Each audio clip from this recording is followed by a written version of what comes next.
आइए पढ़ते हैं कि ये कब मान लिया जाएगा कि जो गुड्स हैं वो सप्लाई हो गए हैं, जिसको अगर हम वैट की भाषा में या टैक्सेशन की भाषा में कहें तो सप्लाईज ऑफ गुड्स, मतलब कि गुड्स सप्लाई हो गए। अब टैक्स किस चीज के ऊपर लगेगा? जब गुड्स एक आदमी से दूसरे आदमी के पास चले जाएंगे, आपने मुझे दे दिया, मैंने उसके बदले आपको पैसे दे दिए, तो तभी माना जाएगा ना कि गुड्स सप्लाई हो गए। तो आइए ये समझते हैं कि गुड्स कब सप्लाई हो जाते हैं, और लॉ में सबसे इंपॉर्टेंट है रिटन वर्ड पढ़ना।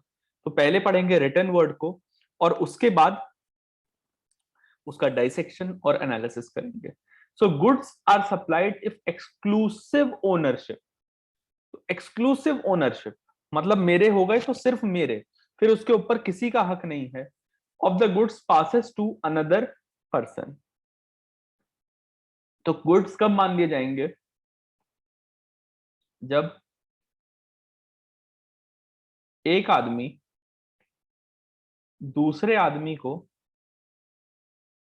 कोई भी सामान, ठीक है, गुड्स दे देगा, और इन गुड्स की एक्सक्लूसिव ओनरशिप, जैसे बोलते हैं ना कि एक्सक्लूसिव राइट, कि अब ये सिर्फ मेरा है, तो वो एक्सक्लूसिव ओनरशिप जब ट्रांसफर हो जाएगी तब ऐसा होगा कि भाई गुड्स की एक्सक्लूसिव ओनरशिप ट्रांसफर हो गई, तो इस केस में मान लिया जाएगा कि सप्लाई हो गई, सप्लाई ऑफ गुड्स हो चुका है। अगर गुड्स ट्रांसफर हो गए विद द एक्सक्लूसिव ओनरशिप, अगर एक्सक्लूसिव ओनरशिप नहीं हुई, मान लो गुड्स तो ट्रांसफर हुए मगर एक हफ्ते बाद इसने वापस दे दिए, तो this is not exclusive ownership. तो एक्सक्लूसिव ओनरशिप नहीं है तो सप्लाई ऑफ गुड्स नहीं, एक्सक्लूसिव ओनरशिप है तो सप्लाई ऑफ गुड्स है। ठीक है, अब कुछ चीजों को मान लिया जाता है, ट्रीट किया जाता है लॉ के अंदर। लॉ के अंदर कुछ चीजों को ट्रीट किया जाता है कि भाई ये हमारे सप्लाई ऑफ गुड्स हैं, राइट। तो अब वो कौन सी चीजें हैं? वो कौन सी चीजें हैं? सबसे पहला, अगर कोई किसी भी तरीके से पावर, पावर मतलब बिजली, हीट मतलब गर्मी, हीट, तप, ताप, रेफ्रिजरेशन मतलब ठंडा करने वाला, या वेंटिलेशन, या पानी, बिजली, पानी, रेफ्रिजरेशन, वेंटिलेशन, बिजली, पानी, गर्माहट, रेफ्रिजरेशन, वेंटिलेशन, बिजली, पानी, रेफ्रिजरेशन, वेंटिलेशन या हीट, जितनी चीजें अगर ट्रांसफर हुई तो माना जाता है कि सप्लाई ऑफ गुड्स हो गया है। ठीक है, दूसरा, कोई फ्री होल्ड लीज है, पर फ्री होल्ड लीज जो होनी चाहिए, मान लो एक लैंड है, मान लीजिए कि एक लैंड है, राइट, तो इसके ऊपर 21 ईयर्स या उससे ज्यादा की लीज है, और इस लीज को हमने ट्रांसफर कर दिया, 21 साल से ज्यादा की लीज को किसी को ट्रांसफर कर दिया, तो भी ये मान लिया जाएगा कि उस लैंड की ग्रांट, अगर आपने ग्रांट कर दिया, असाइन कर दिया या सरेंडर कर दिया, क्या, मेजर इंटरेस्ट इन लैंड, या तो फ्री होल्ड लैंड होना चाहिए या 21 साल की लीज हो। ठीक है, 21 साल की लीज हो या फ्री होल्ड लैंड हो, इसको आपने क्या कर दिया, ग्रांट कर दिया, सरेंडर कर दिया, ग्रांट, सरेंडर, या फिर असाइन कर दिया। ठीक है, ग्रांट कर दिया, सरेंडर कर दिया या असाइन कर दिया। ठीक है, इंटरेस्ट इन दिस लैंड, अगर ये काम आपने कर दिया है तो इसको भी हम मान लेंगे कि ये है सप्लाई ऑफ गुड्स, इसको भी हम गुड्स की सप्लाई मान लेंगे। लीज 21 साल से ज्यादा की होनी चाहिए या फिर वो फ्री होल्ड लैंड होना चाहिए। ठीक है, और उसका ग्रांट, सरेंडर या असाइनमेंट होना चाहिए। किस चीज का? हमने अपने इंटरेस्ट को दे दिया, मेरा घर है, मैंने आपके नाम कर दिया, या 21 साल से ज्यादा की लीज पर है मेरे पास, मैंने वो लीज आपको असाइन कर दी, या तो ग्रांट कर दिया, या मैंने अपना राइट सरेंडर कर दिया, या मैंने वो लीज ही आपको असाइन कर दी, तो ये मान लिया जाएगा कि ये सप्लाई ऑफ गुड्स है। ठीक है, देन गुड्स को, taking goods permanently out of the business for non business use or of a taxable person or for other private purpose including the supply of goods by an employer to an employee for their private use। ठीक है, मतलब मैं अपने business में कुछ goods use करता था, मगर उन गुड्स को मैं नॉन बिजनेस यूज के लिए निकाल करके बिजनेस से ले गया, ठीक है, प्राइवेट पर्पस के लिए, including supply of goods by an employer to employ. या तो मैं निकाल के ले गया अपने खुद के लिए या किसी भी टैक्सेबल पर्सन के लिए, वो इंक्लूड हो सकता है एम्प्लॉयर का एम्प्लॉय को दिया जाना कुछ भी, कोई भी बिजनेस एसेट। मान लो लैपटॉप ही है, लैपटॉप मैंने अपने बिजनेस के लिए खरीदा था, मगर मैंने अपने एम्प्लॉय को दे दिया, भाई तुम ले जाओ, तो ये मान लिया जाएगा कि गुड सप्लाई हो गए, right. Then transfers under an agreement contemplating a transfer of ownership such as a hire purchase agreement. अब बेटा ये हायर परचेज अग्रीमेंट क्या होता है, इसके बारे में पढ़ लेते हैं कि ये हायर परचेज अग्रीमेंट होता क्या है। एक्चुअली क्या होता है, एक असेट होता है, इसको एक पार्टी दूसरी पार्टी को भाड़े पे दे देती है, हायर पे दे देती है, इस शर्त पे कि इस जब मतलब बोलता है 5 साल के लिए, 5 इयर्स के लिए हायर पे ले लो, और जब ये 5 इयर्स का पीरियड खत्म होगा तो ये जो एसेट है ये इसके पास ये परचेज कर लेगा। और क्योंकि ये पूरा purchase price as a hire rent दे चुका होगा, इसलिए इसको ज्यादा कुछ देना नहीं पड़ेगा, जो टर्मिनल वैल्यू होगी वो ये दे करके परचेज कर लेगा। इसको बोलते हैं हायर परचेज अग्रीमेंट। तो इसको बोलते हैं हायर परचेज अग्रीमेंट। इसमें ये क्या करेगा, आपको इंस्टॉलमेंट्स देता रहेगा in the form of hire rent. Hire rent क्या, मैंने कुछ हायर किया उसका रेंट दे रहा हूं, मगर दे आर इंस्टॉलमेंट्स कि 5 साल तक इंस्टॉलमेंट दूंगा, उसके बाद ये एसेट मेरा हो जाएगा। तो this is kind of a hire purchase agreement, ठीक है। अब ये जो हायर परचेज अग्रीमेंट होता है, इसका एक कैश प्राइस होता है, ठीक है, और एक हायर परचेज प्राइस होता है। एक कैश प्राइस होता है और एक हायर परचेज प्राइस होता है। कैश प्राइस का मतलब क्या हुआ कि आज ये जिस वैल्यू पे, टुडेज वैल्यू, आज की जो वैल्यू है जिस पर ये मान लो वॉशिंग मशीन है, ठीक है, तो इस वॉशिंग मशीन की आज की वैल्यू क्या है, वो ही है इसकी हायर वैल्यू। हायर मतलब कि वो ही है इसकी कैश प्राइस, राइट। तो अगर हायर परचेज पर भी दिया है, ट्रांसफर किया, क्योंकि मालूम है ना कि अग्रीमेंट ट्रांसफर ऑफ ओनरशिप का है, at the end of the hire period, hire जितने साल के लिए हायर किया है उसके एंड में क्या हो जाना है भाई, जिसने हायर किया उसके पास ही चला जाना है। तो ये हायर परचेज अग्रीमेंट है, इसलिए लॉ इसको रिकॉग्नाइज करता है कि ये एक सप्लाई ऑफ गुड्स है, राइट। तो उम्मीद करता हूं ये बातें आपको समझ में आ गई होंगी, ठीक है।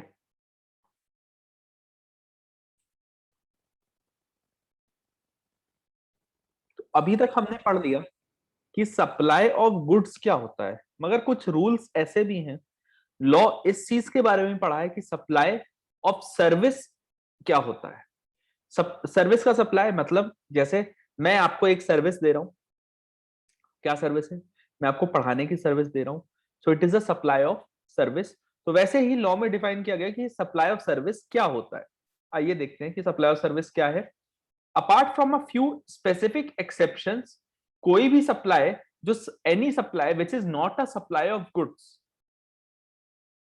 And which is done for a consideration is a supply of service. तो कुछ एग्जेम्पशंस को छोड़कर, कुछ एक्सेप्शंस को छोड़ करके कोई भी ऐसी सप्लाई जो सप्लाई ऑफ गुड्स में नहीं आएगी वो सप्लाई ऑफ, और जिसके लिए कंसिडरेशन दी जाएगी वो सप्लाई ऑफ सर्विस मानी जाएगी।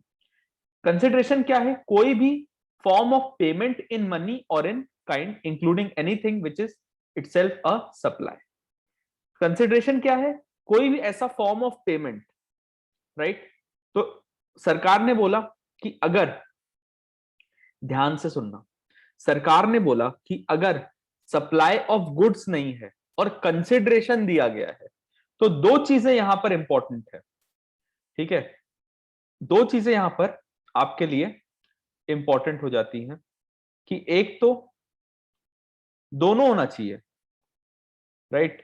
एक तो not a supply of goods, supply of goods नहीं है, and for a consideration, consideration होना चाहिए। तो ये दो चीजें बड़ी ही इंपॉर्टेंट है। कंसिडरेशन क्या होता है? Payment of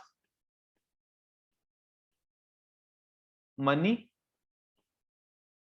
in return. मैंने कोई सर्विस दी आपको, आपने उसके लिए मुझे पैसे दे दिए, राइट। तो सब पेमेंट इन मनी और in kind, payment of money और इन काइंड।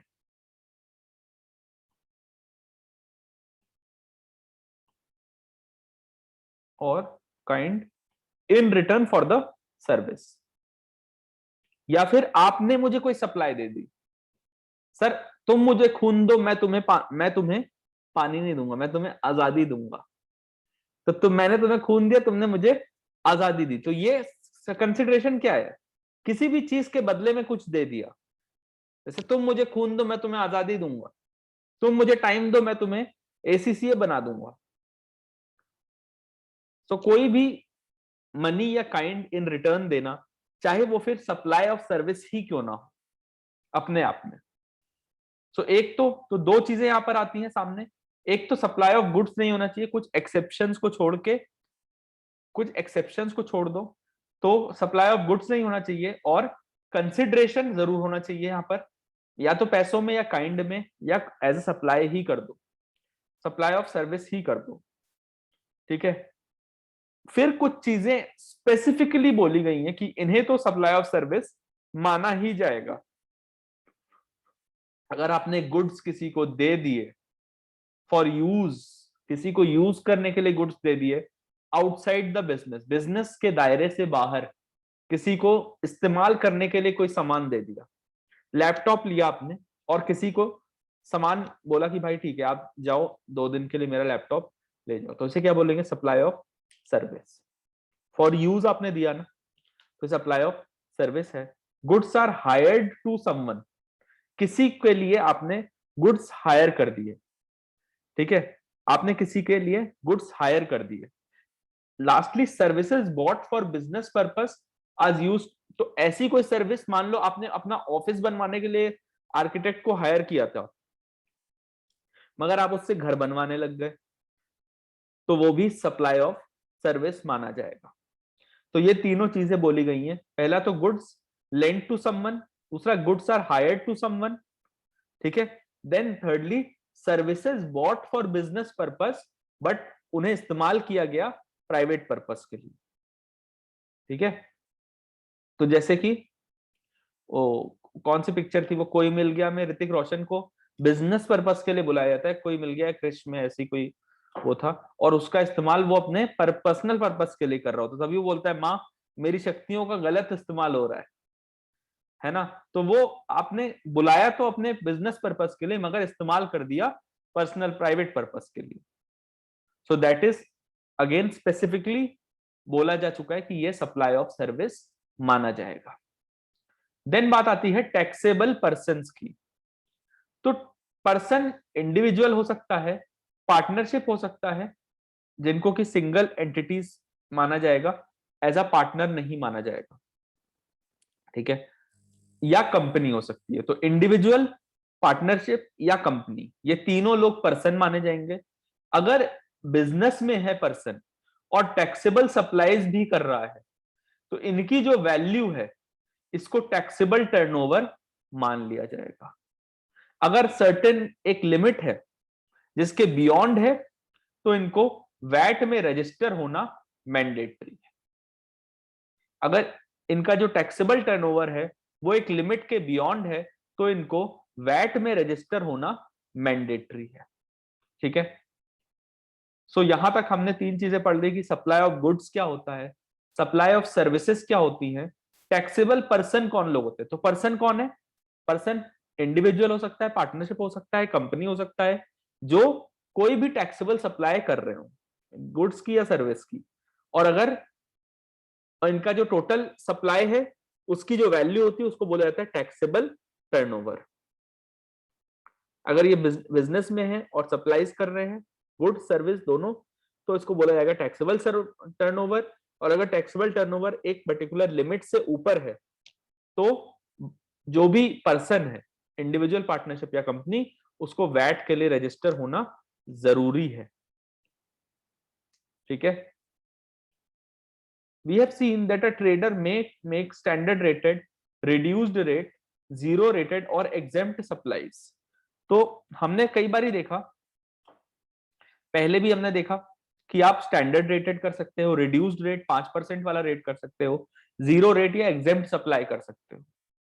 अगर एक ट्रेडर सप्लाई करता है तो हमें कैटेगराइज करना पड़ेगा उस सप्लाई को कि भाई ये कौन सी कैटेगरी में आता है। सबसे पहले देखो कि क्या जीरो रेटेड लिस्ट में है, अगर नहीं है तो एग्जेम्प्ट लिस्ट देखो, अगर वो भी नहीं है तो रिड्यूस्ड रेट लिस्ट देखो, अगर वो भी नहीं है तो सप्लाई स्टैंडर्ड रेटेड अपने आप मान ली जाएगी। अगर इनमें से तीन में से किसी लिस्ट में नहीं आ रहा है तो तीनों लिस्ट देखो, पहले जीरो रेटेड देखो, फिर एग्जेम्प्ट देखो, फिर रिड्यूस्ड रेट देखो, और तीनों में नहीं है तो सप्लाई स्टैंडर्ड रेटेड है। ठीक है, बात यहां तक क्लियर है? तो ये चार आपके स्टेप हैं, कोई इसमें कोई रॉकेट साइंस नहीं है, बड़ा ही सिंपल सा काम है। पहले जीरो रेटेड, फिर एग्जेम्प्ट देखो, फिर रिड्यूस्ड रेट देखो, तीनों में नहीं है तो मान लो कि सप्लाई स्टैंडर्ड रेटेड है, 20% का टैक्स लगेगा ही लगेगा, और आपको ज्यादा टेंशन लेने की जरूरत भी नहीं है इस लिस्ट के बारे में। ठीक है, अब लिस्ट आपको दो दे रखी है, इसके बारे में पढ़ते हैं।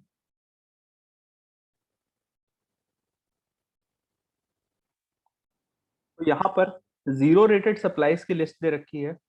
ह्यूमन एंड एनिमल फूड, तो इंसानों का और जानवरों का खाना जीरो रेटेड लिस्ट में है।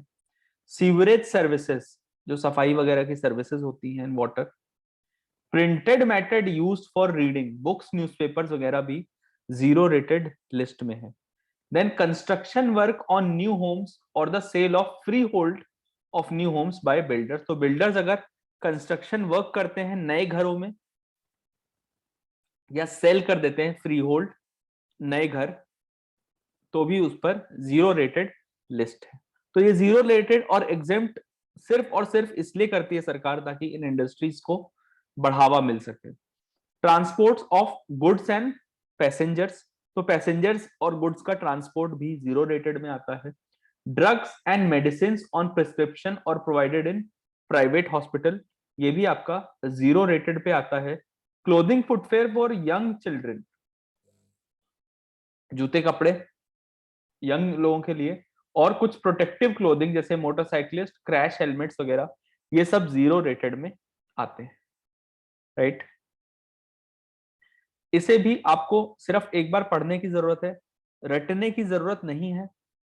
ठीक है, अगर आपसे हो पाए तो आप एक बार अपने जहन में बिठा लो कि भाई इस तरीके से ह्यूमन एनिमल फूड। ठीक है, एक तो आप ये मान लो पानी, खाना, घर और गाड़ी, transport of goods and passengers. गाड़ी का मतलब ट्रांसपोर्ट, पानी, खाना, घर, गाड़ी, ये सब जीरो रेटेड है। कंस्ट्रक्शन वर्क वगैरह भी जीरो रेटेड है। प्रिंटेड मैटर, किताबें, ड्रग्स, मेडिसिन तो जीरो रेटेड होना ही चाहिए। क्लोथिंग एंड फुटवेयर, बच्चों का और हेड को बचाने के लिए क्रैश हेलमेट्स वगैरह, वो सब भी जीरो रेटेड है। तो इतनी बात आप अगर समझ पाओ तो बहुत अच्छा है, रटने की जरूरत वैसे एग्जाम्स में आपको नहीं पड़ती है। दूसरी चीज, एग्जेम्प्ट सप्लाईज कौन सी है? जीरो रेटेड मतलब उनके ऊपर वैट तो लगता है पर जीरो रेट से लगता है, कोई रेट ऑफ वैट जीरो का है। एग्जेम्प्ट सप्लाईज का मतलब वो वैटेबल ही नहीं है। बेटा अगर जीरो रेट और वैट एग्जेम्प्ट में क्या फर्क है कि ये इंसान इनपुट क्लेम कर सकता है, जो ये सप्लाईज कर रहा है वो आईटीसी क्लेम कर सकता है, मगर जो ये सप्लाईज कर रहा है वो आईटीसी क्लेम नहीं कर सकता। ठीक है, एग्जेम्प्ट सप्लाईज वाला आईटीसी क्लेम नहीं कर पाएगा। कौन सी वो सर्विसेज हैं जो एग्जेम्प्ट लिस्ट पर है? Financial services, insurance, public postal services provided by Royal Mail under its duty to provide a universal postal service, betting and gaming ये भी एग्जेम्प्ट है, कुछ एजुकेशन और वोकेशनल ट्रेनिंग भी एग्जेम्प्ट है, हेल्थ सर्विसेज एग्जेम्प्ट है, बरियल और cremation services, sale of freehold buildings other than commercial building, तो कमर्शियल बिल्डिंग नहीं,